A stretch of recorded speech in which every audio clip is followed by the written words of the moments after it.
We're told he's in his 30s and he's facing capital murder charges. We're told he had connections to the house in San Antonio, but we're not sure what that relationship was. And Walt, I spoke to people who said 2021 gave ERCOT room to learn from their mistakes. And one way they improved with communication. Austin Energy says ERCOT did what they could to keep people informed. But I also spoke to local leaders who say even that wasn't enough. Now they're looking for other ways to get power just in case those lights go off yet again. Attorney General Ken Paxton says he just wants to put this lawsuit behind him so he can focus on being the state's top law enforcer.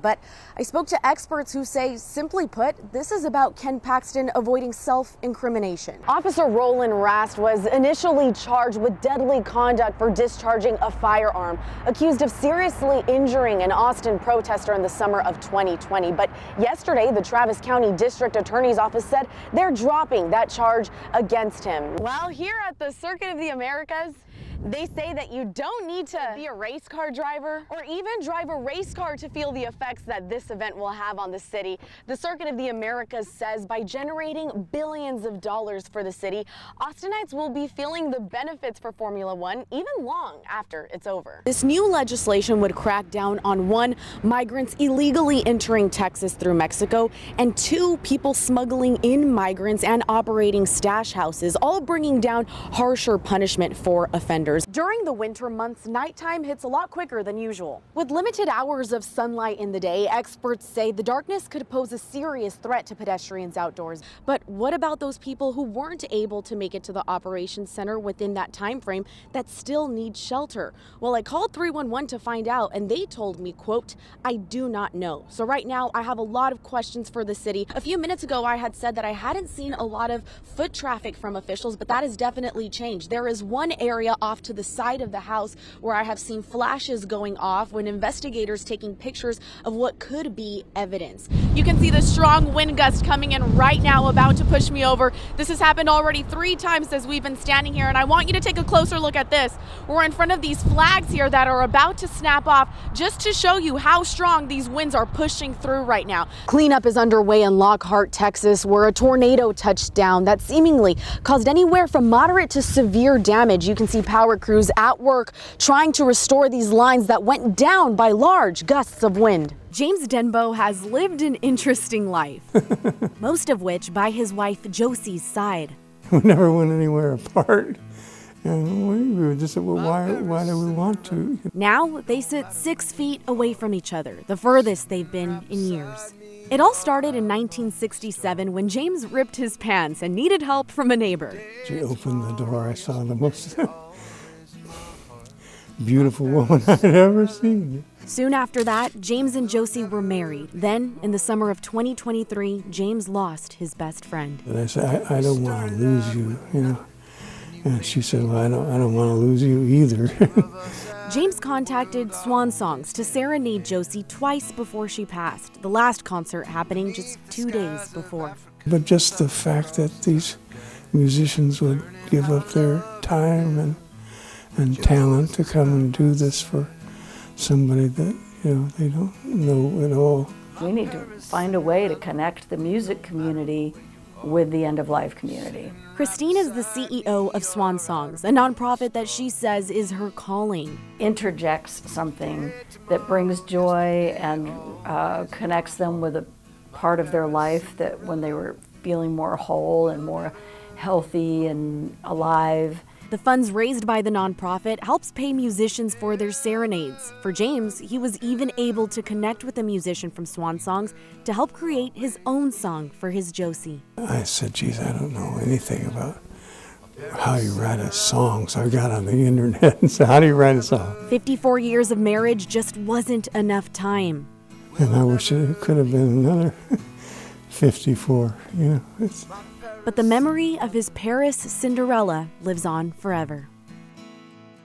It really was a beautiful time talking to James, and that song playing in the background of that story is the song he wrote for Josie. So just so much love in the room when he was talking to me about his life with his wife. It tastes like it and it looks like it, but it's not.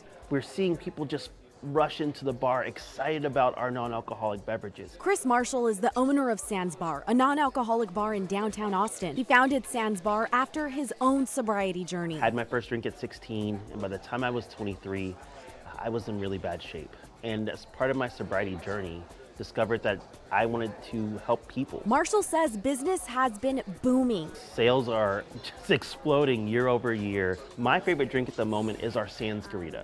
And it's just a take on a margarita. Tara Reyna is a regular at Sands Bar, and she says she lives a sober-ish lifestyle. I started exploring by doing Dry January a couple years ago, and I recommend to everyone that taking a 30-day break is a great way to really dissect and experiment. This is something that I think a lot of people need and can benefit from. Reyna has a master's degree in clinical mental health counseling with substance use. Now she educates people on the consequences of substance abuse, something that Casey Olvera is all too familiar with. Like, oh, I hope that never happens to me. Oh, that's never gonna happen to me. And then eventually it did. After Casey was arrested for DWI, she knew something had to change. Now, not only is she 1 year sober, she's helping other people with substance abuse too. It's essentially a fear right now for me that alcohol will take over my life once again. I built this group on Instagram, really just allowing whoever wants to build healthier habits with substance use to join and follow. My practical tip for Dry January is to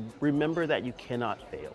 That as long as you're trying to evaluate your relationship with alcohol, that is a win. That is an absolute win. With freezing temperatures gripping Austin for multiple days earlier this month, people were seeking a safe haven from the unforgiving cold. Because it was kind of the coldest it's been for the longest amount of time this year. The city's overnight warming shelters offer people a safe escape from the weather, primarily those experiencing homelessness. Mostly they're just recreation centers and they have people just spread out. But the locations of the warming shelters were not disclosed to the public due to privacy concerns, according to the city. In order to find the location nearest you during a freeze, you'd have to register at the One Texas Center on Barton Springs Road from 6 to 8 p.m. The process prompted me to ask this question last week. But what about those people who weren't able to make it to the operations center within that time frame that still need shelter? The city of Austin was unavailable for an interview, but sent a statement saying warming shelters accept drop-offs by first responders and community partners. Mark Hilbelink is the executive director of the Sunrise Homeless Navigation Center, an organization that works closely with the city. Oftentimes police officers will bring people to shelters after hours, after coordinating with Central Command. Having people just wandering in and out of a shelter without registering in a proper way creates kind of a logistical nightmare. But Sasha and Fran with Austin Mutual Aid disagree, calling the process a barrier. They say with first responders already short-staffed during emergencies, having to take people to shelters will put strains on agencies. It's really a false ideology to believe that anybody,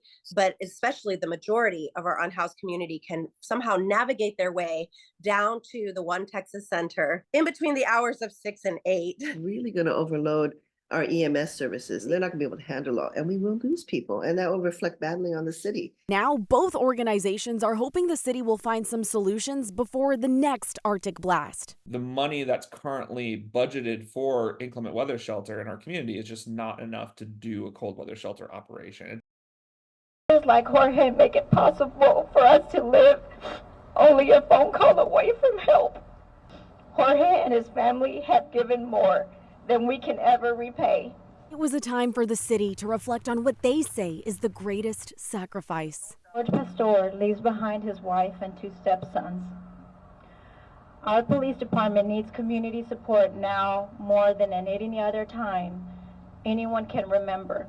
Senior Officer Pastore died while responding to an overnight call on the night of November 10th, a day that many say will be remembered forever. We pay tribute to a hero who dedicated his life to the service of others. As Austinites came out to honor Pastore, as well as the other officers still recovering at Del Seaton Medical Center, people tried to make sense of the tragedy. Hard to, process what was happening until later in the evening when I can kind of, get all the facts. As a father of 3, I can't imagine what it would be like to lose, what my kids would go through if they lost me or my wife. If the family sees this vigil, at least they know they're not alone. Person after person has come up to this table to take a candle and share a message of solidarity with the victims' families. I'm here with Councilmember Mackenzie Kelly, who organized this event and shares those messages. I'm saying thank you for all that you do for my family, neighborhood, and for myself. We rely on the police a lot. And just to know that they have our backs and that they're out there risking their lives for their families as well is truly amazing. So we're here to say thank you to the police officers for what they give for us in the community and in our city.